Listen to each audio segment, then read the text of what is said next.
নমস্কার, গল্পকথাকৃতি চ্যানেলে আপনাদের সবাইকে স্বাগত জানাই। প্রত্যেক দিনের মতো আজও চলে এসেছি একটা নতুন পর্ব নিয়ে আপনাদের কাছে। আশা করি আপনাদের এই উপন্যাসটি ভালো লাগছে। গল্প পাঠ ভালো লাগলে অবশ্যই আমার চ্যানেলটি সাবস্ক্রাইব করে রাখবেন। তো চলুন শুরু করি আজকের পর্ব।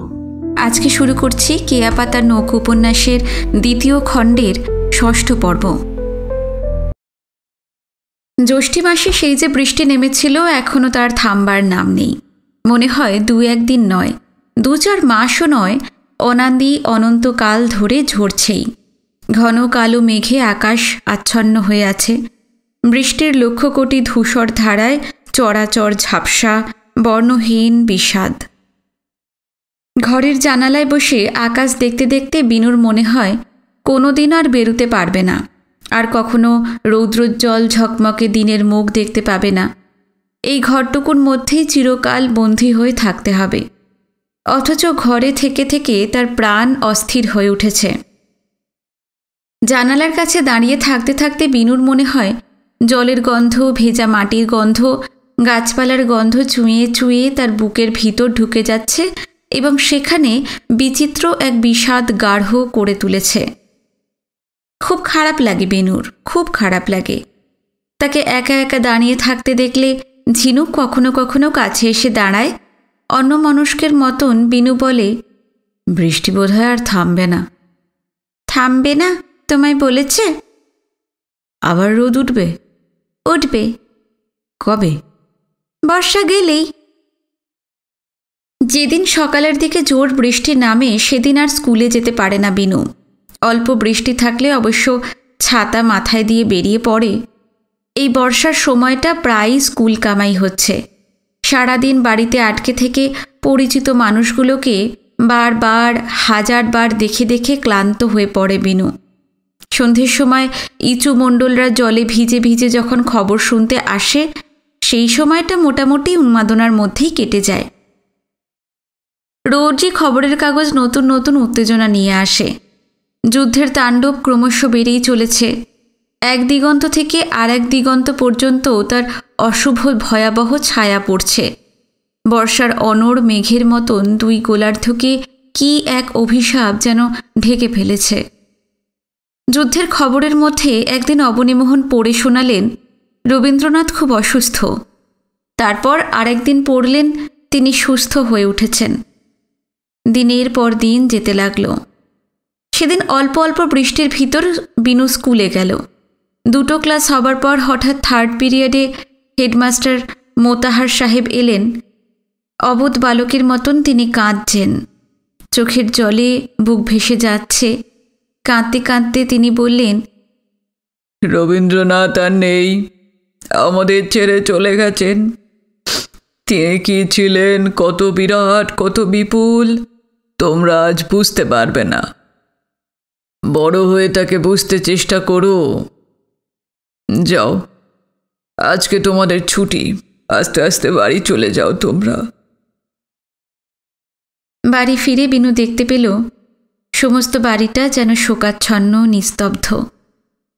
পূবের ঘরের ঢাকা বারান্দায় অবনীমোহন, হেমনাথ বসেছিলেন। খুব চাপা গলায় ফিসফিস করে কি বলা বলি করছিলেন। কাছে যেতেই হেমনাথের গলা বিনুর কানে এলো, পৃথিবী জোড়া অন্ধকারে ওই একটুখানি আলো ছিল, তাও নিভে গেল। বিনু বুঝতে পারল রবীন্দ্রনাথের কথাই হচ্ছে। রবীন্দ্রনাথ কত বড়, কত বিশাল, কত মহৎ বিনুর জানা নেই। তবু পাষাণ ভারের মতন কি যেন তার বুকের ভিতর নিশ্চল হয়ে রইল। শ্বাসটা আটকে আটকে আসতে লাগলো যেন। গত বছর পুজোর ছুটির পর সেই যে হিরণ ঢাকায় গিয়েছিল, সেই থেকে তার আর খোঁজ খবর ছিল না। হিরণ যাবার পর তাকে নিয়ে এ বাড়িতে আলোচনা কম হয়নি। একদিন হেমনাথ বলেছিলেন, ওই বাদরটা ওই রকমই, কাছে থাকলে দিন রাত মাখামাখি, যেই চোখের আড়াল হলো অমনি সব ভুলে গেল। সেদিনই সন্ধেবেলায় সুধা, সুনীতি, বিনু 3 ভাই বোন পড়তে বসেছিল। চারদিক দেখে নিয়ে নিচু গলায় সুনীতি সুধাকে বলেছিল, দাদু হিরণচন্দ্রের সম্বন্ধে কি বলছিল শুনেছিস তো? এমন মানুষকে মন দিলি ভাই একবার খোঁজও নেয় না। সুধা ঠোঁট উল্টে তাচ্ছিল্যের সুরে বলেছিল, খোঁজ নেয় না বলে কি আমি একেবারে মরে গেছি? গেছিসই তো। ও, তোকে বলেছি বুঝি? না বললে কি? তোর মুখ দেখে বুঝতে পারি না ভেবেছিস? ও বাবা, তুই এমন অন্তর্যামী কবে থেকে হলি রে দিদি? যেদিন হিরণচন্দ্রের সঙ্গে তোর আলাপ হয়েছে সেদিন থেকে। একটু চুপ। তারপর সুনীতি আবার শুরু করেছিল, যাই বলিস, ওই ভদ্রলোকটি কিন্তু বেশ, কলকাতা থেকে ঠিক চিঠিপত্র দিয়ে যাচ্ছে। সুধা মুখ টিপে হেসেছিল, তোর কথাই আলাদা, মনের মতন মানুষ তো পেয়ে গিয়েছিস। তোরটা বুঝি মনের মতন নয়, বিচ্ছিরি একটা। আয় তাহলে বদলা বদলি করে নি। বদলা বদলির দরকার নেই, দুটোকেই তুই নিয়ে নে। সুনীতির মুখ লাল হয়ে উঠেছিল, ঝংকার দিয়ে বলেছিল, উফ, তুই ভারী অসভ্য হয়ে উঠেছিস সুধা। সুধা উত্তর দেয়নি, হেসে হেসে গড়িয়ে পড়েছিল। বলা নেই কওয়া নেই, হঠাৎ একদিন দুপুরবেলায় বৃষ্টি মাথায় নিয়ে ঢাকা থেকে হিরণ এসে হাজির। পূবের ঘরে সুধা, সুনীতি, বিনু আর হেমনাথ বসেছিলেন। হিরণকে দেখে হেমনাথ প্রায় লাফিয়ে উঠলেন। আরে কালা চাঁদ যে, আয় আয় আয়, ভেতরে আয়। হিরণ ছাতা নিয়ে এসেছিল, ছাতাটা মুড়ে বাইরে রেখে ভিতরে এসে বসল। কি ব্যাপার, এতদিন খবর নেই, বার্তা নেই, একবার আসিসও নি। ঢাকায় বসে কি করছিলি? সরস্বতীর আরাধনা। তার মানে পড়াশোনা নিয়ে ব্যস্ত ছিলাম। মাসে মাসে আমার পেছনে কতগুলো করে টাকা ঢালছো, খেয়াল আছে তোমার? হেমনাথ কিছু না বলে জিজ্ঞাসুর চোখে তাকিয়ে থাকলেন। অন্তত একটা ফার্স্ট ক্লাস যদি না পাই, তুমি তো আমাকে আস্ত রাখবে না। তা রাখবো না, আর শুধু কি তাই, এখানকার কলেজে চাকরিও দেব না। তাহলেই বুঝে দেখো, ঢাকা থেকে হুটহাট ছুটে আসা আমার পক্ষে তো সম্ভব নয়। নাই বা এলি, মাঝে মাঝে চিঠি তো লিখতে পারিস। চিঠি লেখা আমার কুষ্ঠিতে নেই, তা তো তুমি জানোই। তোর কুষ্ঠিতে নেই, এদিকে আর একজনের দিকে তো তাকানো যায় না। মুখে সবসময় মেঘ জমেই আছে। কার দিকে? আঙুল বাড়িয়ে সুধাকে দেখিয়ে দিলেন হেমনাথ। হিরণ, সুধা বা সুনীতি আনন্দর মধ্যে যে হৃদয়রাগের খেলা চলছে এ বাড়িতে, তা বিশেষ গোপন নেই। এ ব্যাপারে হেমনাথদের কিছু প্রশ্রয়ও আছে। তাদের স্নেহের ছায়ায় চারটি উন্মুখ তরুণ মনে উৎসব শুরু হয়ে গেছে যেন। এরকম করলে আমি কিন্তু চলে যাব দাদু, সুধা আরক্ত মুখে বলল। হাত ধরে সুধাকে তক্তপোষে বসিয়ে দিতে দিতে হেমনাথ বললেন, আচ্ছা আচ্ছা, আমি আর কিছু বলবো না, এবার তোরা গল্প টল্প কর, আমাকে একটু বেরোতে হবে। আচ্ছা হিরণ, তুই কিন্তু এখানে খেয়ে যাবি, হোম ডিপার্টমেন্টে বলে যাচ্ছি। হিরণ ঘাড় হেলিয়ে জানালো খেয়েই যাবে। বেরিয়ে যেতে যেতে হঠাৎ কি মনে পড়ায় দাঁড়িয়ে পড়লেন হেমনাথ। হিরণের চোখে চোখ রেখে বললেন, হ্যাঁ রে, কি বলছো? পুজো তো এসে গেল। হ্যাঁ, গেলবারের মতন এবারও নাটক টাটক করবি তো? এবার পুজোর ছুটিতে আমি আসছি না, ঢাকাতেই থাকবো। কেন রে? ছুটির পর আর কতটুকু সময় পাওয়া যাবে, তারপরেই তো পরীক্ষা। তাই তো, আমার তো খেয়াল ছিল না। না না, ছুটিতে তোর আসার দরকার নেই, পরীক্ষা আগে, জীবনে ফুর্তি করার ঢের সময় পাওয়া যাবে। আচ্ছা, আমি এখন যাই। হেমনাথ বেরিয়ে যাবার পর মুখ নিচু করে নিঃশব্দে নখ দিয়ে তক্তপোষে আঁকি বঁকি কাটতে লাগলো সুধা। হিরণের সঙ্গে কথা টথা যা বলবার সুনীতি বলল। তার এতদিন ডুব দিয়ে থাকা নিয়ে ঠাট্টা করল, প্রাণ খুলে হাসির ফোয়ারা ছোটালো, তারপর একসময় কাজের ছল করে উঠে গেল। এখন ঘরের ভেতর ওরা তিনজন, সুধা, হিরণ আর বিনু। বিনু জানালার বাইরে তাকিয়েছিল। আকাশ জুড়ে শুধু মেঘ চড়াচড় আচ্ছন্ন করে ধূসর রেখায় বৃষ্টি ঝরেই যাচ্ছে। ধানক্ষেতের দিক থেকে হঠাৎ হঠাৎ দমকা বাতাস ছুটে আসে। বাগানের সুপুরি গাছগুলো নুয়ে নুয়ে পড়ে। জামরুল আর কালোজাম গাছ দুটো পরস্পরের দিকে ঝুঁকে ফিসফিস গলায় কী পরামর্শ করতে থাকে। অনেকক্ষণ নীরবতার পর হিরণই প্রথম কথা বলল, কেমন আছো সুধা? সুধা উত্তর দিল না। হিরণ আবার বলল, খুব রাগ করে রয়েছ না? না, খুশিতে। খুশিতে কি? খুশিতে ডগমগ হয়ে আছি। আমার সত্যি খুব অন্যায় হয়ে গেছে। মাঝে মাঝে একাধবার রাজদিয়াতে আসা উচিত ছিল, কিন্তু এমন অভ্যেস আমার। খুব খারাপ অভ্যেস। মরে গেছি কি বেঁচে আছি খোঁজ নেওয়ার দরকারও মনে করেন না। ওদিকে জানেন কি? আনন্দদা সপ্তাহে 2টো করে চিঠি লেখে দিদিকে। আনন্দবাবু লেখে 2টো করে? ঢাকায় গিয়ে এবার থেকে আমি 4টে করে লিখব। ইয়ার কি হচ্ছে নাকি? না না, তুমি দেখে নিও। দোহাই আপনার, অত চিঠি লিখতে হবে না। দিদি তাহলে আমাকে খেপিয়ে মারবে।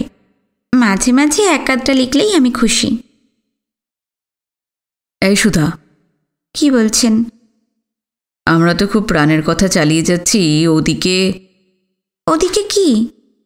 ঘরের ভেতর বিনু রয়েছে না? ওটা একটা হাবা গঙ্গারাম। জানালার ফাঁক দিয়ে বৃষ্টিই দেখছে। আমাদের কথা ওর কানেও যাচ্ছে না। ও ভারী অন্যমনস্ক ছেলে। হাবা গঙ্গারামটির চোখ অবশ্যই জানালার বাইরে ছিল, কিন্তু ধ্যান জ্ঞান ছিল ঘরের ভিতরেই। কান খাড়া করে হিরণদের প্রতিটি কথা সে শুনে যাচ্ছিল। সুধা বলা সত্ত্বেও হিরণের সন্দেহ গেল না। সংশয়ের গলায় বলল, না, যদি শুনে থাকে। কিচ্ছু শোনেনিও, আপনি নিশ্চিন্তে থাকতে পারেন। দেখুন না কীরকম অন্যমনস্ক, দেখবেন। এই বিনু। বিনু প্রথমটায় সাড়া দিল না। বৃষ্টির লম্বা লম্বা ধূসর রেখাগুলো এবং তাদের একটানা ঝমঝম শব্দ ছাড়া জগতের আর কোনো দিকে তার বিন্দুমাত্র মনোযোগ আছে বলে তো মনে হলো না। সুধা আবার ডাকল। বার কয়েক ডাকাডাকির পর চমকে ওঠার ভঙ্গি করে বিনু ঘুরে দাঁড়ালো। কি বলছিস? কি করছিস জিজ্ঞেস করছিলাম তো। বৃষ্টি দেখছি। উফ, আমি তোকে কতবার ডাকছি বলতো? এই তো একবারই ডাকলি। আমরা কি বলছিলাম শুনেছিস? না, না তো। ঠিক আছে, তুই বৃষ্টিই দেখ। বিনু আবার জানালার বাইরে মেঘাচ্ছন্ন আকাশের দিকে তাকালো। আর সুধা হিরণকে বলল, দেখলেন তো? হাতে নাতে এত বড় প্রমাণ পাওয়া সত্ত্বেও বিনু সম্পর্কে সতর্ক হয়ে রইল হিরণ। যতখানি সম্ভব গলাটা অতলে নামিয়ে সে ফিসফিস করতে লাগলো। সুধাও গলা নামালো। আর জলবাংলার ক্লান্তিহীন বর্ষণ দেখতে দেখতে উৎকর্ণ বিনু ঘরের ভিতর 2টি অন্তরঙ্গ গাঢ় গলার ফিসফিসানি শুনতে লাগল। দেখতে দেখতে পুজো এসে গেল। এই সেদিনও আকাশ জুড়ে মেঘ অনড় হয়েছিল। এখনও মেঘ আছে, তবে রং গেছে বদলে। সারা বর্ষার জলে ধুয়ে আকাশখানি এখন আশ্চর্য নীল। এত চকচকে, এত ঝকমকে যে মনে হয় এক দিগন্ত থেকে আর এক দিগন্ত পর্যন্ত একখানা নীল আয়না কেউ টাঙিয়ে রেখেছে। তার গায়ে থোকা থোকা সাদা মেঘ ভেসে বেড়াচ্ছে। আশ্বিন মাস পড়তেই খাল বিল আর নদীপাড়ের কাশবন সাদা হয়ে গেছে। হিজল গাছগুলোর পাতা দেখা যায় না, শুধু ফুল আর ফুল। বর্ষার সময়টা এই জলবাংলা থেকে সব পাখি অদৃশ্য হয়ে গিয়েছিল। দিন রাত একটানা বৃষ্টির ভেতর তারা বেরোয় কি করে? আশ্বিনের শুরুতে যেই বৃষ্টি থামল, মেঘ কেটে ঝলমলে সোনালি রোদ দেখা দিল। অমনি নিরুদ্দেশ পাখির ঝাঁক রাজদিয়ার আকাশে ফিরে আসতে লাগল। দিবানিশি তাদের কিচির মিচিরে চারদিক এখন মুখর। আর এসেছে পতঙ্গেরা, ফড়িং, প্রজাপতি, নানা রকম পোকা। পুকুর, ধান ক্ষেত, দূরের মাঠ, মাঠের মাঝখানে ছোট ছোট কৃষাণ গ্রাম বর্ষায় সব ভেসে গিয়েছিল। মাঠের জল, ধান ক্ষেতের জল, খালবিলের জল, সব জায়গায় জল এখন স্থির। কৃষাণ গ্রামগুলোকে আজকাল দ্বীপের মতন দেখায়। হেমনাথ আর অবনীমোহন এবার জমিতে আউশ ধান দিয়েছিলেন, পাটও রুয়েছিলেন। শ্রাবণের শেষাশেষি আউশ উঠে গেছে। বর্ষায় পাট জাগ দিয়ে রাখা হয়েছিল। কামলারা এখন বাড়ির বাগানে বসে পাটের আঁশ ছাড়াচ্ছে। জমিজমা নিয়ে একেবারে মেতে উঠেছে না অবনীমোহন। দিন রাত পাট ধান কামলা কৃষাণ এইসব নিয়েই আছেন। কে বলবে মাত্র কমাস আগেই জমি কিনেছেন? দেখে শুনে তো মনে হয় চাষবাসই তার জীবনের সারোৎসার। নিরবধি কাল ধরে এই কাজই তিনি করে আসছেন।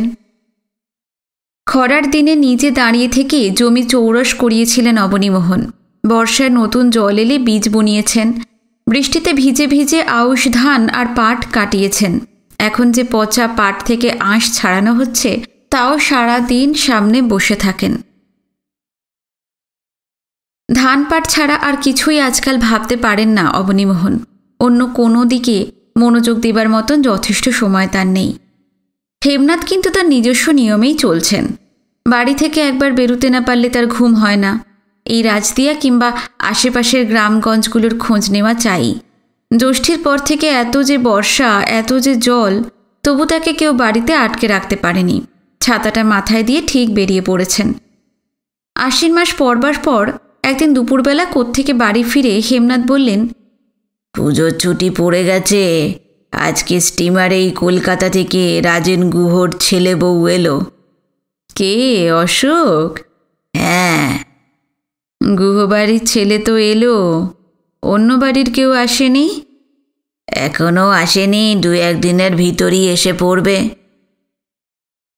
পুজোর ছুটি পড়তেই গৃহকোণলোভী প্রবাসী সন্তানেরা ফিরতে শুরু করেছে। দেখতে দেখতে রাজদিয়া ভরে যাবে। এখানকার মৃদু স্তিমিত বেগবর্ণহীন জীবন সরগরম হয়ে উঠবে। এক একদিন এক একজনের খবর নিয়ে আসেন হেমনাথ। কোনোদিন এসে বলেন আজ মল্লিক বাড়ির সরোজরা এলো, আবার কোনোদিন বলেন আজ নাহাবাড়ির প্রাণকান্তরা এলো, আবার কোনোদিন বলেন আজ রুদ্রবাড়ির মহিমরা এলো। হেমনাথ যখন খবর নিয়ে আসেন, সুধা সুনীতি বিনুরা অসীম আগ্রহে কাছে এসে দাঁড়ায়।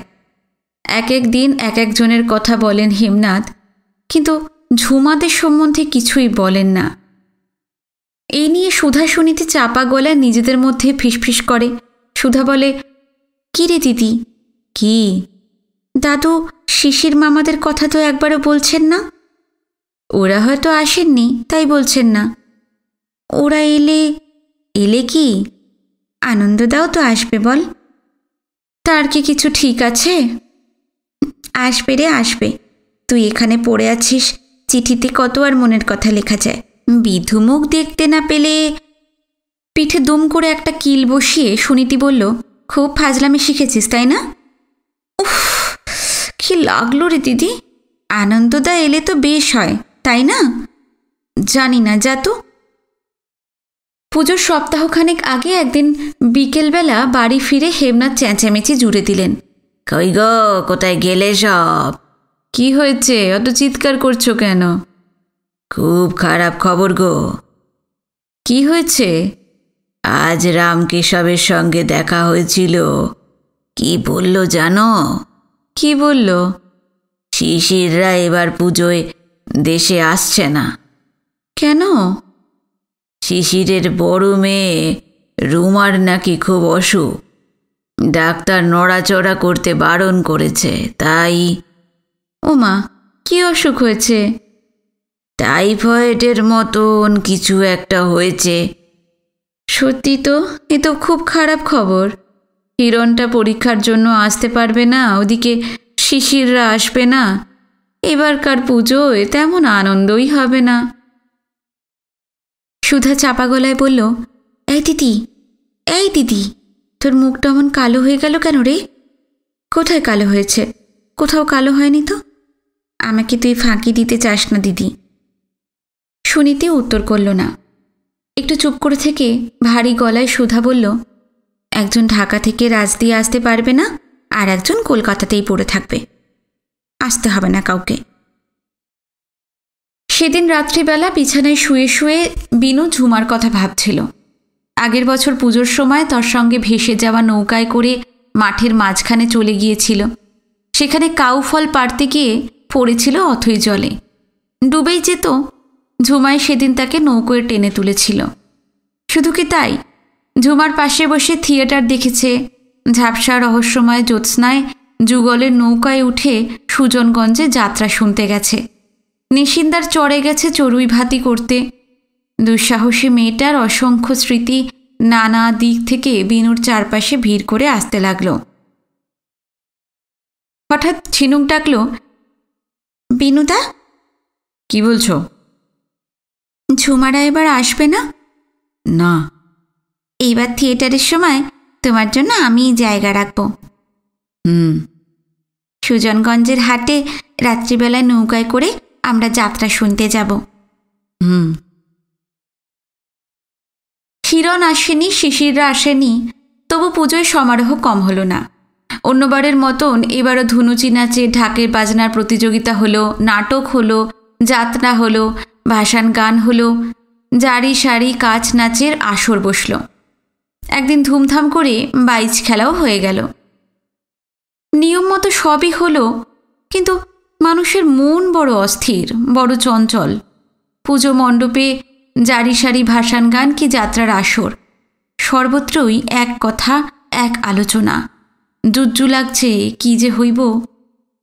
কলকাতা প্রবাসী কেউ কাছাকাছি থাকলে আলোচনাটা তো আরও জমে ওঠে।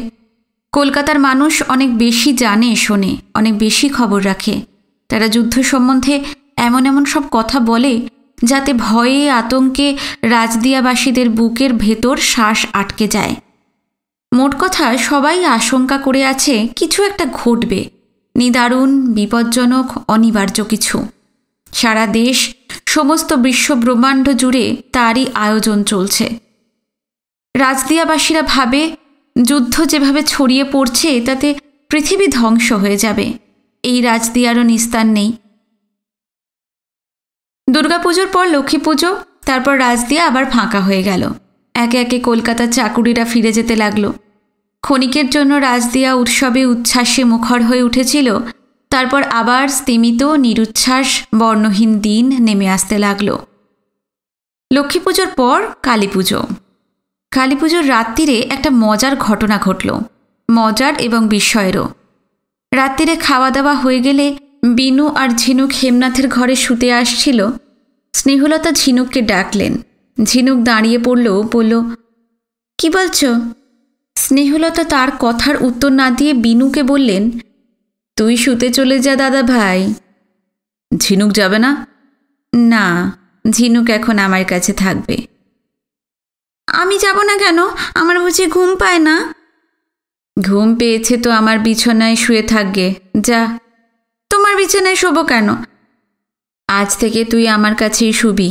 না, আমি দাদুর কাছে শোবো, আমি বিনু দাদার কাছেই শোবো। যা বলছি তাই কর, যা, আমার বিছানায় যা। স্নেহলতার এই চেহারা আগে কখনো দেখেনি সে।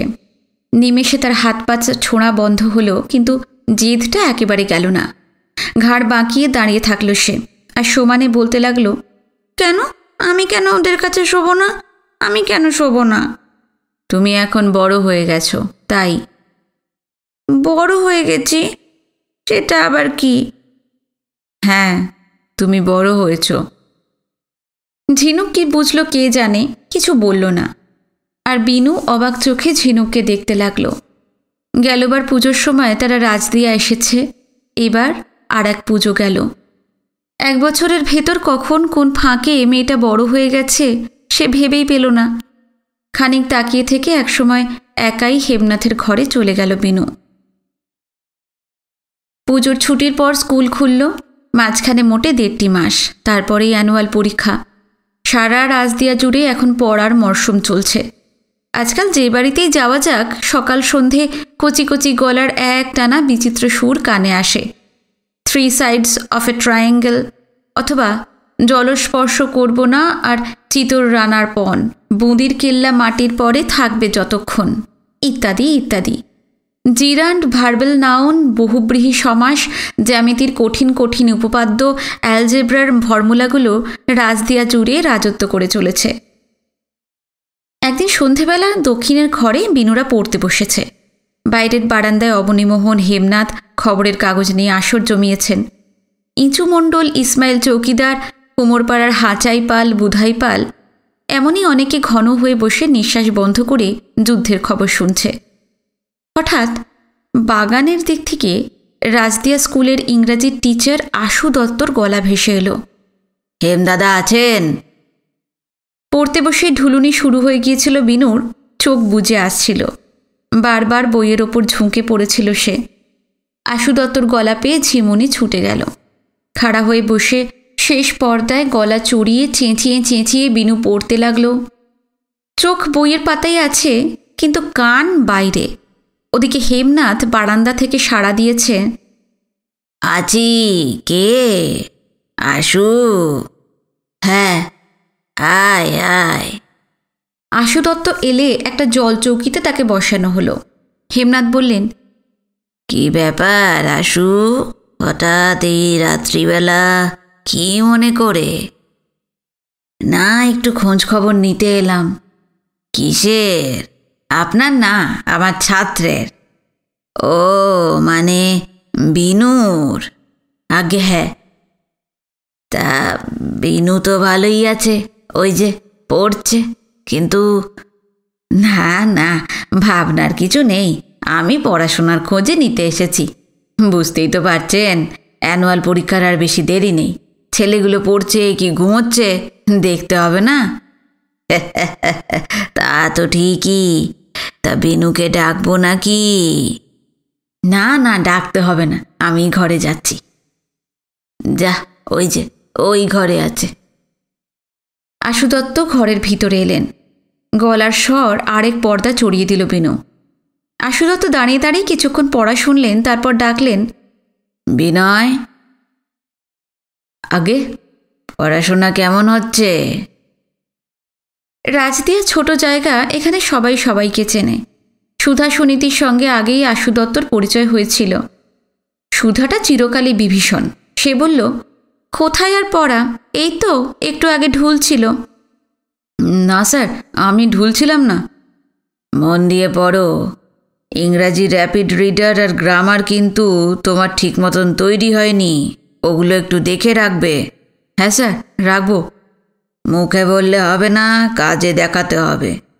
আর পড়ায় ফাঁকি দিচ্ছ কি না সেইটা দেখতে কিন্তু আমি আবার আসবো। ও আচ্ছা স্যার, কবে আসবেন? তা কি তোমাকে বলে আসবো? আমি যে কোনো দিন আসতে পারি। আশু দত্ত ঘরের বাইরে চলে গেল। আর বাইরে যেতেই হেমনাথ বললেন, বস আশু, চা খাবি নাকি? আপনার বাড়িতে চা ঢুকেছে নাকি? এই আমার জামাইয়ের তো একটু চায়ের অভ্যাস হয়েছে, তা কি করি বল চা না ঢুকিয়ে? ওহ, তাহলে খেয়েই যাই। একটু পরে চা এলো, আর চা খেয়ে আশু দত্ত উঠে পড়লেন। হেমনাথ বললেন, খবরের কাগজ এসেছে গরম গরম যুদ্ধের খবর শুনে যেতে, কিন্তু আশু দত্ত শুনতে রাজি নন। তাকে লাহিড়ী বাড়ি যেতে হবে, মুন্সি বাড়ি যেতে হবে, রুদ্রদের বাড়ি যেতে হবে। হেমনাথ অবাক হয়ে বললেন, কেন? ওদের বাড়ির ছেলেরা পড়ায় বড্ড ফাঁকি দেয়। এখন থেকে যদি পেছনে না লেগে থাকি, ম্যাট্রিকের স্কুলের রেজাল্ট ভালো হবে কি করে? আমি চাই রাজদিয়ার প্রত্যেকটি ছেলে লেখাপড়ায় ভালো হোক, মানুষ হোক। আর আপনি যুদ্ধের খবর শুনতে বলছেন, কি করব শুনে? যুদ্ধ তো আর আমি ঠেকাতে পারবো না, যা হবার তাই হবে। হ্যাঁ, তুই ঠিকই বলেছিস আশু, যা হবার তাই তো হবেই। আশু দত্ত আর বসলেন না, চলে গেলেন। অসীম শ্রদ্ধায় অবনীমোহন উচ্চারণ করলেন, সত্যি এরকম শিক্ষক আগে কখনো দেখিনি। অ্যানুয়াল পরীক্ষার কদিন খুব হইচই। জাপানিরা যুদ্ধ ঘোষণা করেছে। পার্ল হারবারে, সিঙ্গাপুরে, ম্যানিলায় বোমা ফেলেছে।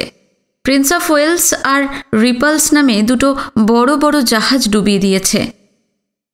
ভয়, উত্তেজনা, উদ্বেগ এবং রকমারি গুজবের মধ্যে বিনুদের পরীক্ষা হয়ে গেল।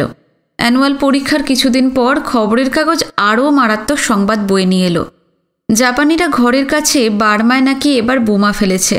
আর শুধু তাই নয়, বার্মা থেকে দলে দলে লোক পায়ে হেঁটে দুর্গম পাহাড়, পর্বত, বন জঙ্গল পেরিয়ে ভারতবর্ষের দিকে চলে আসছে। একদিন হেমনাথ বললেন, ত্রৈলোক্য সেনের নাম শুনেছ তো? স্নেহলতা বললেন, হ্যাঁ, যে রেঙ্গুনে থাকতো। হ্যাঁ, তারা আজ রাজদিয়ায় ফিরে এসেছে। ত্রৈলোক্য সেন এসেছে? একা আসবে কি, ছেলে পুলে নাতি নাতিকুর সবাইকে নিয়েই এসেছে, তাদের আর কোথায় রেখে আসবে? তা হঠাৎ চলে এলো? বারে, তুমি কি কিছুই খোঁজ রাখো না? বার্মায় জাপানিরা বোমা ফেলেছে, অনেক লোক মরেছে, বাড়িঘর রাস্তাঘাট সব ধ্বংসস্তূপ। বোমা পড়তেই রেঙ্গুন শহর থেকে লোক পালাতে শুরু করেছিল। রেঙ্গুন এখন একেবারে ফাঁকা। কোথায় বার্মা, কোথায় জাপান, কোথায় শ্বেতসাগর, কোথায় ডানজিগ, সেবাস্টিপুল, মস্কো, কোথায় বলকান, যুগোস্লোভিয়া, পোল্যান্ড। ভূগোলের কোন প্রান্তে এই জায়গাগুলো পড়ে আছে? দুই গোলার্ধের কোথায় কোথায় বোমা পড়ছে, কত লোক মরছে, মানবজাতিকে নিশ্চিহ্ন করবার জন্য কারা উন্মত্ত হয়ে উঠেছে, এইসব কোনো খবরই রাখেন না স্নেহলতা। এই রাজদিয়া হাচাইপালের মেয়ের মাঘমণ্ডলের ব্রত, নাটাই চণ্ডীর ব্রত, নীল পুজো, কোজাগরি লক্ষ্মী পুজো, বাস্তু পুজো, কারোর বিয়ে হলে জল সইতে যাওয়া, বাসুর ঘর, এইসবের মধ্যেই তার ভূমণ্ডল, তার জগৎ। এতকাল এর বাইরে কোনো কিছু সম্বন্ধেই তার দুর্ভাবনা ছিল না। ভীত সুরে স্নেহলতা বললেন, তাই নাকি? এত কাণ্ড হয়েছে? হ্যাঁ, ওই রকম অবস্থায় মানুষ কি কখনো বর্মায় পড়ে থাকতে পারে? তা তো ঠিকই। ত্রৈলোক্যদের যা দুর্গতি হয়েছে কি বলবো। তবে ওরা এলো কি করে? হেঁটে। হেঁটে? বার্মা তো শুনেছি অনেক দূর। হ্যাঁ, ছেলে পুলে নাতি নাতনির হাত ধরে পাহাড় পর্বত বন জঙ্গল পেরিয়ে প্রথমে আসামে এসেছে, সেখান থেকে ট্রেন ধরে রাজদিয়া। বাবারে, হেঁটে এসেছে, জিনিসপত্র তো কিছুই আনতে পারেনি? কিচ্ছু না, কিচ্ছু না। নিজের হাত পা আর পরনের জামা কাপড় ছাড়া কুঁটোটুকুও আনতে পারেনি। আহারে, কি কষ্ট! অনেক কাল পরে ত্রৈলোক্য সেনরা রাজদিয়া এলো, তাই না? হ্যাঁ, তা বছর 30 পর তো হবেই।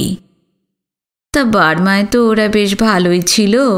ভালো বলে ভালো, বিরাট অবস্থা করে ফেলেছিল ত্রৈলোক্য।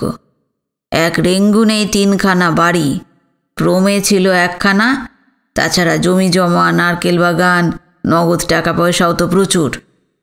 বাবা, কিছুই তো আনতে পারল না, সর্বস্ব বিদেশেই পড়ে রইল। বাড়িঘর যাক, নিজের প্রাণটুকু যে নিয়ে ফেরত আসতে পেরেছে এই ঢের। ভালো কথা। কি? ওরা তো অনেককাল এখানে ছিলও না। এখানের বাড়ি, সেটা তো জঙ্গলে ঢেকে গেছে। তা ওরা উঠল কোথায়? আমাদের বাড়ি নিয়ে এলে তো পারতে ওদেরকে, যতদিন না কিছু ব্যবস্থা হয় এখানেই থাকতো। ভালো জায়গাতেই উঠেছে, সেজন্য চিন্তা নেই। স্টিমার ঘাটা থেকে রামকেশব ত্রৈলোক্যদের নিজের বাড়ি নিয়ে তুলেছে। ও, আপাতত ওখানেই থাকছে তাহলে? হ্যাঁ। কাল একবার যাব। হ্যাঁ, আমাদের তো একবার যাওয়া দরকার। ম্যাপ বইতে বর্মার মানচিত্র দেখেছে বিনু। ভারতবর্ষের ঠিক গায়েই ব্রহ্মদেশ। আরাকান, ইরাবতী, পেগু, মান্দালয়, সে দেশের নদ নদী শহর বন্দরের নাম ভূগোল বইয়ের কল্যাণে তার মুখস্থ। ম্যাপে যত কাছে মনে হয়, ব্রহ্মদেশ আসলে তত কাছে নয়, সে কথা বিনু জানে। ভারতবর্ষ, বিশেষ করে এই রাজদিয়া থেকে বর্মা শত শত মাইল দূরে। রাজদিয়া নামে জলবাংলার এই অখ্যাত নগণ্য মফস্বল শহরের লোক বর্মায় গিয়ে দীর্ঘ 30 বছর ছিল। জাপানি বোমার ভয়ে এতকাল পর সপরিবারে পাহাড় পর্বত ডিঙিয়ে আবার জন্মভূমিতে ফিরে এসেছে। সমস্ত ব্যাপারটাই যেন অবিশ্বাস্য। একধারে দাঁড়িয়ে ত্রৈলোক্য সেনদের কথা শুনতে শুনতে বিস্ময়ে চোখে আর পলক পড়ছিল না বিনুর। বুকের ভেতর শ্বাস যেন বন্ধ হয়ে গিয়েছিল। হঠাৎ সে চেঁচিয়ে উঠল, আমিও যাব তোমার সঙ্গে দিদা। ত্রৈলোক্য সেনদের দেখবার জন্য মনে মনে সেও অস্থির উন্মুখ হয়ে উঠেছে। বিনু যেতে চেয়েছে আর ঝিনুক যাবে না, তা কি হয়? আমিও যাব ঠামু। দেখা গেল সুধা, সুনীতি, এমনকি সুরমা, শিবানী, অবনীমোহনেরও এই ব্যাপারে বেশ আগ্রহ।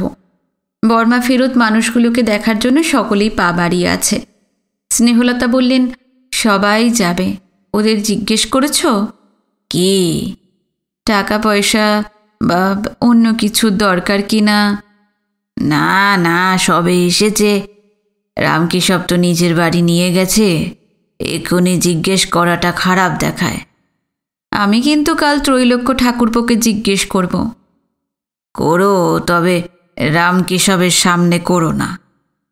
তা তোমাকে বলে দিতে হবে না, আমার ঘটে সেইটুকু বুদ্ধি আছে। তা আছে নাকি? বাকি দিনটা ত্রৈলোক্য সেনদের আলোচনাতেই কাটল। ত্রৈলোক্য সেনের বাবা ছিলেন নামকরা কবিরাজ, লোকে বলতো স্বয়ং ধন্বন্তরী। অম্বিকা কবিরাজ ছুলেই নাকি রোগ অর্ধেক সেরে যেত। কবিরাজই তাদের কৌলিক ব্যবসা, বংশ পরম্পরা চলে আসছিল। বিপুল পসার ছিল অম্বিকা কবিরাজের। ঢাকা, বরিশাল, ময়মনসিংহ, দেশ বিদেশ থেকে তার ডাক আসত। প্রচুর পয়সাও করেছিলেন, লোকে সম্মান করত, ভক্তি করত। জলবাংলার দূর দূরান্ত থেকে চিকিৎসা শাস্ত্র শিখতে অম্বিকা সেনের কাছে ছাত্ররা আসত। কিন্তু হাজার চেষ্টা করেও তিনি নিজের ছেলেকে কুলবিদ্যা ধরাতে পারেননি। বংশগত ব্যবসা না করুক, ছেলে অন্তত লেখাপড়া শিখে মানুষ হোক, এই আশায় ত্রৈলোক্যকে ইংরেজি স্কুলে পাঠিয়েছিলেন অম্বিকা কবিরাজ। তখন ইংরেজির খুব রমরমা। তার তোপের মুখে ভারতবর্ষের যত প্রাচীন বিদ্যা উড়ে যাচ্ছে। এক আধ পাতা এবিসি শিখলেও করে খেতে পারবে। কিন্তু 2-4 বছরের বেশি ইংরেজি স্কুলে যাতায়াত করেননি ত্রৈলোক্য সেন। আসলে লেখাপড়ায় মনই ছিল না। যৌবনের শুরুতেই বেছে বেছে খারাপ সঙ্গ জোগাড় করেছিল। কুসঙ্গে পড়ে নেশা টেশা ধরেছিল। মাঝে মাঝে বাইরেও রাত কাটিয়ে আসতেন। অনেকবার যোগীপাড়া, তেলিপাড়া থেকে মারও খেয়ে এসেছেন। ছেলের চরিত্র শোধরাবার জন্য কম বয়সে বিয়ে দিয়েছিলেন অম্বিকা সেন। সে আমলে মেয়েদের ছোটবেলাতেই বিয়ে হতো। ঘরে যাতে ছেলের মন বসে তাই খুঁজে খুঁজে যুবতী পুত্রবধূ এনেছিলেন।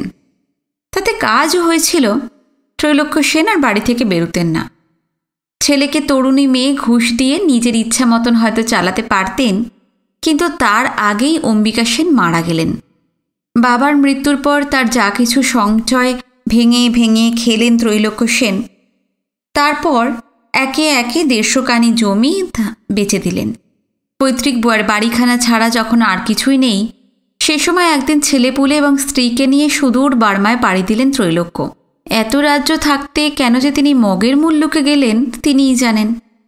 সে কি আজকের কথা? 30 বছর আগে, যখন প্রথম বিশ্বযুদ্ধ শুরু হয়নি, ত্রৈলোক্য সেন বর্মা গিয়েছিলেন। সেখান থেকে হেমনাথকে একখানা মোটে চিঠি লিখেছেন। তারপর এতকাল রাজদিয়ার সঙ্গে কোনো সম্পর্ক ছিল না। দ্বিতীয় মহাযুদ্ধের জাপানি বোমার ভয়ে দেশে ফিরে আসতে হলো তাকে। ভাগ্যের সন্ধানে বর্মায় গিয়েছিলেন ত্রৈলোক্য সেন। ভাগ্য তাকে ছলনা করেনি, 10 হাতে ঢেলে দিয়েছিল। কাঠের ব্যবসা করে অজস্র পয়সা করেছিলেন, বাড়িঘর করেছিলেন। কিন্তু জীবন এমন ব্যঙ্গরসিক যে সব ফেলে চলে আসতে হয়েছে। পরদিন বিকেলবেলা বিনুরা রামকেশবের বাড়ি গেল। ত্রৈলোক্য সেনরা যে জাপানি বোমার ভয়ে চলে এসেছে, সেই খবর জানতে কারোর বুঝি বাকি নেই। সারা রাজদিয়া যেন রামকেশবের বাড়িতেই ভেঙে পড়েছে। রাজদিয়া কেন, আশেপাশের গ্রামগঞ্জ থেকেও অনেকে এসেছে। সবার চোখ মুখে আগ্রহ, বিস্ময়, ভয় ও আতঙ্ক। বিনুরা যেতেই সাড়া পড়ে গেল। চারপাশের ভিড়টা বলা বলি করতে লাগলো, হেমকর্তার বাড়ির থনে আইসে, ভিতরে যাইতে দাও, ভিতরে যাইতে দাও। খবর পেয়ে রামকেশব ছুটে এলেন। সম্ভ্রমের সুরে বললেন, আসুন আসুন আসুন বউ ঠাকুরন, কাল হেমদাদা এসেছিলেন, তার মুখে নিশ্চয়ই ত্রৈলোক্য দাদার খবর পেয়েছেন। হ্যাঁ, সেই জন্যই তো ছুটে এলাম। তা জানি, নইলে। জিজ্ঞাসু চোখে তাকিয়ে থাকলেন স্নেহলতা। রামকেশব আবার বললেন, ত্রৈলোক্য দাদা এসেছেন বলে গরিবের বাড়ি আপনার পায়ের ধুলো পড়ল। আমি বুঝি আসি না? কই আর আসেন, কতদিন পর এলেন, নিজেই একটু হিসাব করে দেখুন তো। হিসেব আমার করাই আছে। তবে তো ভালোই হয়েছে, কতকাল পর এলেন, চট করে বলে দিতে পারবেন। হিসেব নিকেশ ভবিষ্যতের জন্য থাক। কই সেন ঠাকুরপো কই? আমাকে একটু কাছে নিয়ে চলুন তো। অমন মোহন হাসি হাসলে চলবে না, কোমর বেঁধে ঝগড়া করব তবে ছাড়বো আপনাকে। আচ্ছা, আমি তার জন্য তৈরি। দেখা যাবে কত তৈরি আপনি। কথা বলতে বলতে রামকেশব তাদের নিয়ে দোতলার একটা ঘরে এলেন। এই ঘরে সবচাইতে ভিড় বেশি। একটি লম্বা মতন সুপুরুষ বৃদ্ধকে ঘিরে রাজদিয়াবাসী অনেক লোকজন বসে আছে। বৃদ্ধ কিছু বলছিলেন আর চারধারের জনতা উদ্গ্রীব হয়ে শুনছিল। শ্বাস টানতে পর্যন্ত তারা ভুলে গেছে। সেন দাদা, আপনার আরও শ্রোতা এসেছে বলেই তিনি স্নেহলতাকে দেখিয়ে দিলেন। একে চিনতে পারছেন? একদৃষ্টে কিছুক্ষণ তাকিয়ে থাকলেন ত্রৈলোক্য। ধীরে ধীরে বললেন, চেনা চেনা লাগছে, কিন্তু ধরতে পারছি না। আমাদের বউ ঠাকুরুন, হেমদাদার। আরে বউ ঠাকুরুন, আর বলতে হবে না। ওহ, কতকাল পর আপনাকে দেখলাম। চিনবার কি উপায় আছে? চুল টুল সব পাকিয়ে ফেলেছেন। তার চুল পাকবে না? আয়নায় নিজের চেহারাখানা দেখেছেন? আপনিও কিন্তু আর নবীন যুবকটি নেই। তা যা বলেছেন। বলতে বলতে উঠে এসে স্নেহলতাকে প্রণাম করলেন ত্রৈলোক্য। বিব্রতভাবে পিছোতে পিছোতে স্নেহলতা বললেন, থাক থাক, আবার প্রণাম কেন? আপনি তো আমাদের প্রণামেরই পাত্রী, তাই। রামকেশব এরপর একে একে অবনীমোহন, সুরমা, সুধা, সুনীতিদের সঙ্গে আলাপ করিয়ে দিলেন। পরিচয় পর্ব চুকলে ত্রৈলোক্য বললেন, বেশ বেশ, বসুন বউ ঠাকুরুন। বসো বাবা অবনী, সুরমা, তোমরা বসো। সবাই বসবার পর স্নেহলতা বললেন, আপনাকে তো দেখছি। আমার বোন, ছেলে, ছেলের বউ, নাতি নাতনিরা সব কোথায়? বড় নাতি ছাড়া সবাই আমাদের বাড়ি দেখতে গেছে। আপনাদের বাড়ি কি আর বাসের যোগ্য আছে? কি করে থাকবে বলুন? কতকাল আমরা দেশ ছাড়া। বাড়িঘর এখন জঙ্গলে বোঝাই সাপখোপের আস্তানা হয়ে উঠেছে। এই আজ থেকে কামলা লাগলো, বাড়ি সারিয়ে সুরিয়ে যেতে হবে তো। রামকেশবের উপর আর কতদিন জুলুম করব বলুন তো। এ শ্যামল, শ্যামল। প্রায় সঙ্গে সঙ্গে দরজায় যে ছেলেটি এসে দাঁড়ালো তার বয়স 14-15 মতো। বিনুর সমবয়সী, কি বছর খানেকের বড় হবে। কোঁকড়া কোঁকড়া চুল, লম্বাটে মুখ, ভাসা ভাসা বড় চোখ, গায়ের রংখানি উজ্জ্বল শ্যাম। সব মিলিয়ে চেহারাটি ভারী মিষ্টি, তাকালেই চোখ স্নিগ্ধ হয়ে যায়। ছেলেটির শ্যামল নাম সার্থক। নামের সঙ্গে চেহারার এমন মিল কদাচিৎ দেখা যায়। ত্রৈলোক্য ডাকলেন, আয় আয়। ইনি আমার বড় নাতি, আর ইনি হলেন ঠাকুমা। উনি পিসিমা, পিসেমশাই, ওরা দিদি। যাও প্রণাম করো। ঢিপ ঢিপ করে স্নেহলতা, সুরমা, অবনীমোহন, সুধা, সুনীতির পায়ে কপাল ঠেকিয়ে বিনুর পাশে গিয়ে বসল শ্যামল। এদিকে ঘরে অন্য লোকজন যারা আছে, আগে থেকেই বসেছিল, তারা অসহিষ্ণু হয়ে উঠেছে। কিছু অবশ্য বলছে না, তবে মুখ টুক দেখে টের পাওয়া যায়। স্নেহলতা লক্ষ্য করেছিলেন, বললেন, আমরা আসবার আগে কি কথা হচ্ছিল সেন ঠাকুরপো? এই বারবার কথাই সবাইকে বলছিলাম। রামকেশব বিনুদের পৌঁছে দিয়ে চলে যাননি, একধারে দাঁড়িয়েছিলেন। বললেন, সেন দাদা কাল থেকে কতবার যে বর্মার কথা বলেছে লেখাজোকা নেই। সারাদিন লোক আসছে আর সারাদিন বকবকানি চলছে। বকতে বকতে মুখে ফেনা উঠবার জোগাড়। ত্রৈলোক্য হাসলেন, কি আর করা যাবে? লোকে এত আগ্রহ নিয়ে আসছেন, না শুনিয়ে তো পারি না। আমরাও কিন্তু বর্মার গল্প শুনতেই এসেছি। হ্যাঁ হ্যাঁ, নিশ্চয়ই নিশ্চয়ই। বউ ঠাকুরুন এসেছে, তাহলে গোড়া থেকেই আবার শুরু করা যাক। ত্রৈলোক্য আরম্ভ করলেন। বেশ সুখী ছিলেন তারা বর্মায়। হঠাৎ কেন যে যুদ্ধ লাগলো, আর লাগবেই যদি, পৃথিবীতে তো ঢের জায়গা পড়েছিল। সেই সব ছেড়ে জাপানি বেটারা এসে বর্মার ওপর বোমা ফেলল। চোখে না দেখলে বিশ্বাস হয় না। পলক পড়তে না পড়তে বহুকাল ধরে তিল তিল সাধনায় গড়ে ওঠা মনোরম জনপদ কীভাবে ধ্বংস হয়ে যেতে পারে। বাড়িগুলো তাসের ঘরের মতন কাত হয়ে পড়ল। রাস্তায় রাস্তায় প্রকাণ্ড গর্ত, আহত মানুষের চিৎকার, স্তূপাকার মানুষের মৃতদেহ, ঘন ঘন সাইরেনের শব্দ, ঝাঁক ঝাঁক জাপানি প্লেনের আক্রমণ, সব মিলিয়ে বর্মা যেন নরকের আর এক নাম। ত্রৈলোক্য বলতে লাগলেন, বোমা পড়বার সঙ্গে সঙ্গে এ রেঙ্গুন থেকে পালানোর হিড়িক লেগে গেল, কিন্তু যাবে কোথায়? বর্মিজরা গ্রামের দিকে পালালো আর ইন্ডিয়ানরা ভারতবর্ষের দিকে পা বাড়ালো, কিন্তু আসতে চাইলেই তো আসা চায় না। 10 দিন 12 দিন পর একটা করে কলকাতার জাহাজ, আর দামের 3 গুণ দিয়েও তার টিকিট পাওয়া যায় না। এদিকে রেঙ্গুনে বসে থাকা মানে নির্ঘাত মৃত্যু। অগত্যা বহু মানুষ হাঁটা পথ ধরল। আমরাও পা দুখানার ওপর ভরসা করে রওনা হলাম। তা সে যে কি কষ্ট বলে বোঝাতে পারবো না। পাহাড় পর্বত বন জঙ্গলের ভেতর দিয়ে ছেলে মেয়েদের নিয়ে দিনের পর হাঁটছি তো হাঁটছি। হাঁটতে হাঁটতে পা ফুলে গেল। কত লোক যে এই হাঁটার মধ্যেই মারা গেছে তার কোনো হিসেব নেই। খাদ্য নেই, জল নেই, খিদের জ্বালায় পেট পুড়ে গেছে, তেষ্টায় ছাতি ফেটে গেছে। কোথাও ঝর্ণা দেখে হয়তো ছুটে গেছি। কাছে যেতেই চোখে পড়েছে দা হাতে মগেরা দাঁড়িয়ে আছে। 10 টাকা করে দিলে 1 বালতি জল পাওয়া যাবে। ভয় ভয় ফিরে এসেছি। কোথাও বনের ভেতর কলা ফলে আছে, সেখানেও দা হাতে মগ। হাঁটতে হাঁটতে বাচ্চাগুলোর জ্বর হয়ে গেল। তাদের কাঁধে তুলে চলতে লাগলাম। আহারে! বার্মা থেকে রাজদিয়া পর্যন্ত পথের ভয়াবহ নিদারুণ বর্ণনা দিয়ে যেতে লাগলেন ত্রৈলোক্য। রাস্তায় কতবার যে ডাকাতের হাতে পড়েছে তার হিসেব নেই। শুধু তারাই তো নয়, বার্মা থেকে আরও অনেক মানুষ আসছিল।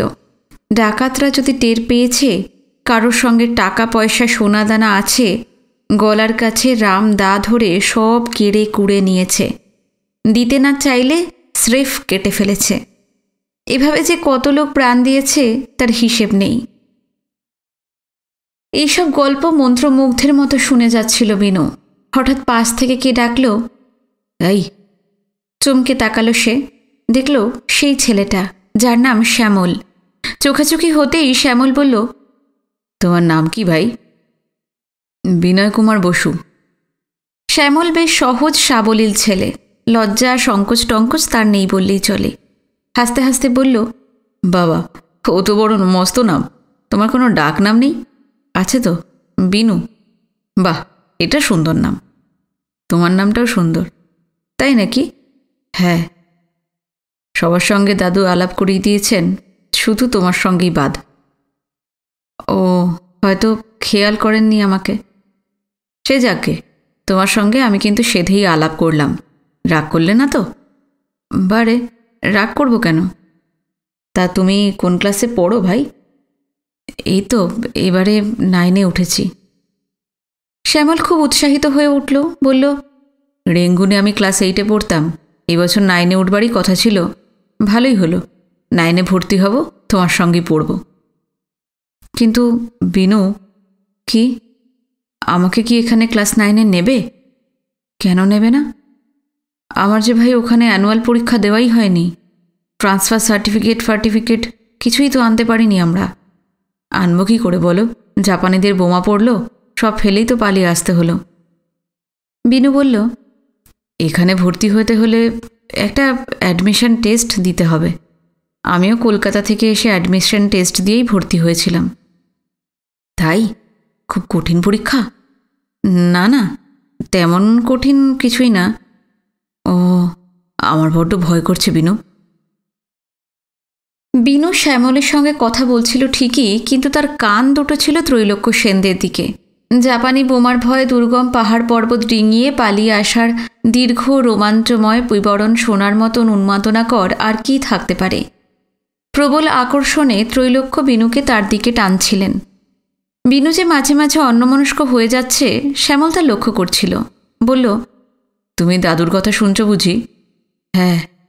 দাদু আর কতটুকু বলছে, আমি তোমাকে পরে শোনাবো। জাপানিরা প্রথম দিন এসে কেমন করে বোমা ফেললো, ইংরেজ সৈন্যরা তখন কি করছিল, আমরা কি করছিলাম, রেঙ্গুনের লোকেরা কি করছিল, আমরা কেমন করে এলাম, তোমাকে সব বলবো।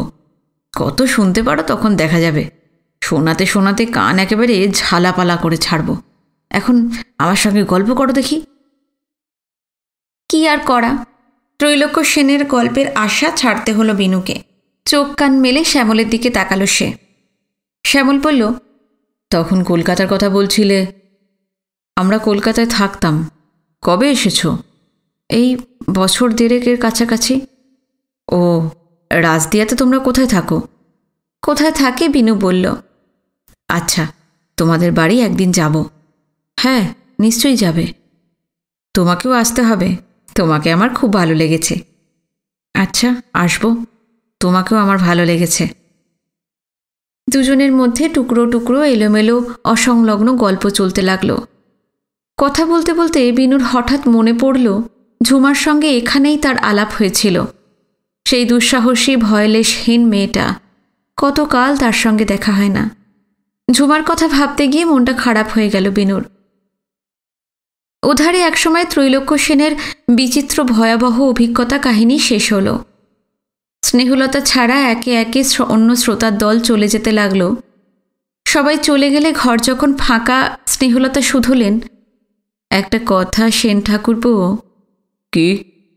মগের মূল্যকে তো সবই ফেলে টেলে এসেছেন, কিছুই তো আনতে পারেননি।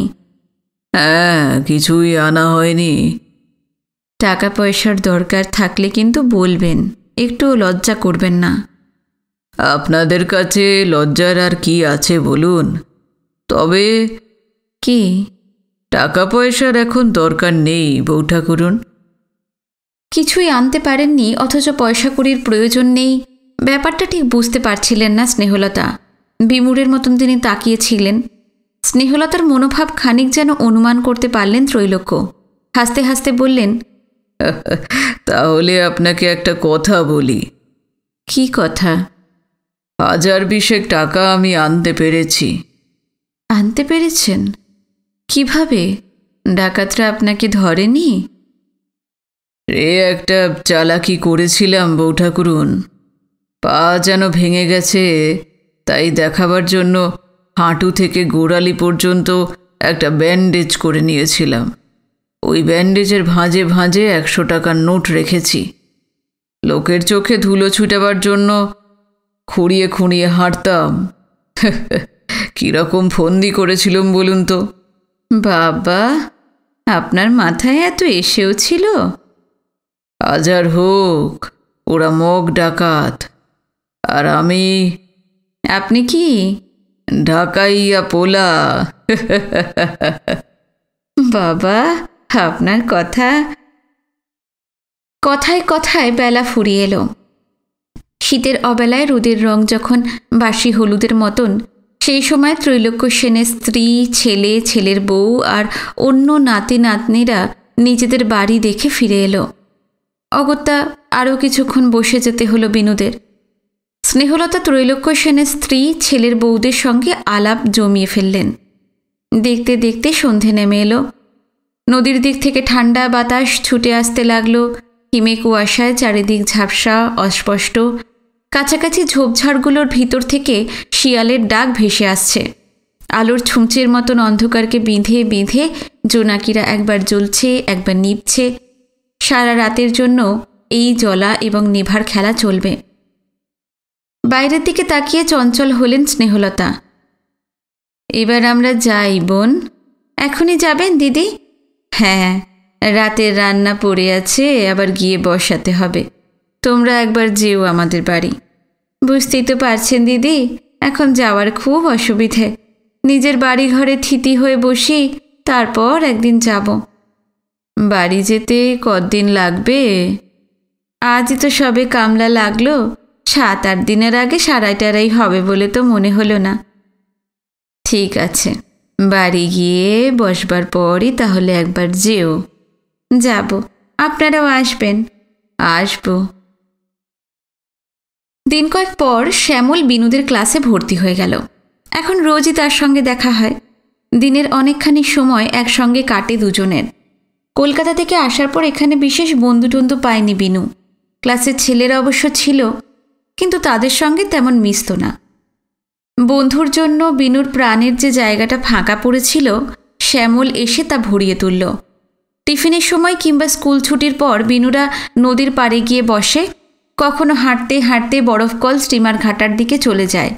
এর মধ্যে বর্মার অনেক গল্পই করেছে শ্যামল। রেঙ্গুন শহর, শ্বেডাগন প্যাগোডা, রয়্যাল লেক, বর্মীদের জল উৎসব, সাগরের জলে ভরপুর নীলকণ্ঠ ইরাবতী, এমন কত কথাই না বলেছে। একদিন গল্প করতে করতে শ্যামল বলল, জানো বিনু, দুজনের জন্য আমার ভারী কষ্ট হয়। তারা কে? সুব্রত আর মা পোয়ে। সুব্রত ছিল আমার প্রাণের বন্ধু। রেঙ্গুনে আমরা এক রাস্তাতেই থাকতাম। বোমা পড়বার পর সবাই যখন পালাচ্ছে, সুব্রতরা জাহাজের টিকিট পেয়ে গেল। ওরা কলকাতা এসেছিল, তারপর কোথায় গেছে কে জানে। জীবনে হয়তো আর কোনোদিন ওর সঙ্গে দেখা হবে না। এই মা পোয়ে কে? একটা বার্মিজ মেয়ে। ওরা আমাদের পাশের বাড়িতে থাকতো। ওর বাবা ছিলেন আমার বাবার বন্ধু। আমাদের বাড়ি ওরা সব সময় আসতো, আমরাও ওদের বাড়ি যেতাম। বোমা পড়বার পর মায়ে পোয়েরা মান্দালয়ের দিকে গেল, আমরা এলাম এই রাজদিয়াতে। বিনু এবার কিছু বলল না, একটু চুপ করে থেকে শ্যামল বলল, মা পোয়ের মা আর বাবা আমাকে খুব ভালোবাসতেন। ওদের খুব ইচ্ছা ছিল বড় হয়ে মা পোয়ের সঙ্গে আমাকে বিয়ে দেবেন। আমার বাবা মায়েরও খুব ইচ্ছা ছিল। মা পোয়েরা বার্মিজ না? বিনু তাড়াতাড়ি বলে উঠল। হ্যাঁ, শ্যামল বলল। বার্মিজদের সঙ্গে বাঙালিদের বিয়ে হয়? হ্যাঁ, অনেক হয়েছে। বার্মায় গিয়ে দেখে এসো না। এরপর আর কেউ কিছু বলল না। শ্যামল উদাস চোখে অনেক দূরে নদীর পাড়ে শুধু ধুধু বনানী রেখার দিকে তাকিয়ে বসে থাকে। একদিন স্কুল ছুটির পর বিনুরা অলস পায়ে নদীর পাড়ে ঘুরে বেড়াচ্ছিল। হঠাৎ তাদের চোখে পড়ল স্টিমার ঘাটায় নতুন একটা স্টিমার এসে লেগেছে। গোয়ালন্দ থেকে রোজ সকালে যে সাদা ধপধপে স্টিমার যাত্রী নিয়ে আসে, এটা সেটা নয়। এর রং ধূসর, আকারেও অনেক বড়। বিনুরা দেখল অনেক লোক স্টিমার ঘাটার দিকে ছুটছে। দেখা দেখি ওরাও ছুটল এবং মুহূর্তে সেখানে পৌঁছেও গেল। স্টিমার ঘাটার জেটিটাকে ঘিরে মেলা বসে গেছে যেন। রাজদিয়ার যত দোকানদার, আড়তদার, মাছ ব্যাপারী সবাই ছুটে এসেছে। স্টিমার, এমনকি জেটির ওপরেও কাউকে যেতে দেওয়া হচ্ছে না। অগুন্তি পুলিশ চারিদিকে ঘিরে রেখেছে। এগুতে চাইলেই লাঠি তুলে তাড়া করে আসছে। ভিড়ের ফাঁক দিয়ে একসময় বিনুরা দেখে ফেলল স্টিমার থেকে বিশাল ফৌজ নামছে। চারদিকের ভিড়টা চাপা ভীতু সুরে বলা বলি করতে লাগলো, সৈন্য আইসে, সৈন্য। রাইজদিয়াতেও তাহলে জুজুয়া আইসা গেল। আয় আল্লাহ, কি হইব? হা ভগবান, কপালে কি লেখা ছিল কে জানে। আপনাদের কেমন লাগলো আজকের পর্ব জানাতে কিন্তু ভুলবেন না। কমেন্ট করবেন। আমি আপনাদের সব কমেন্টের যথাযথ উত্তর দেওয়ার চেষ্টা করব। যারা নতুন এসেছেন অবশ্যই সাবস্ক্রাইব করে রাখবেন চ্যানেলটি। আজ এই পর্যন্ত। পরবর্তী পর্ব নিয়ে খুব শিগগিরই ফিরে আসছি। নমস্কার, সবাই ভালো থাকবেন, সুস্থ থাকবেন।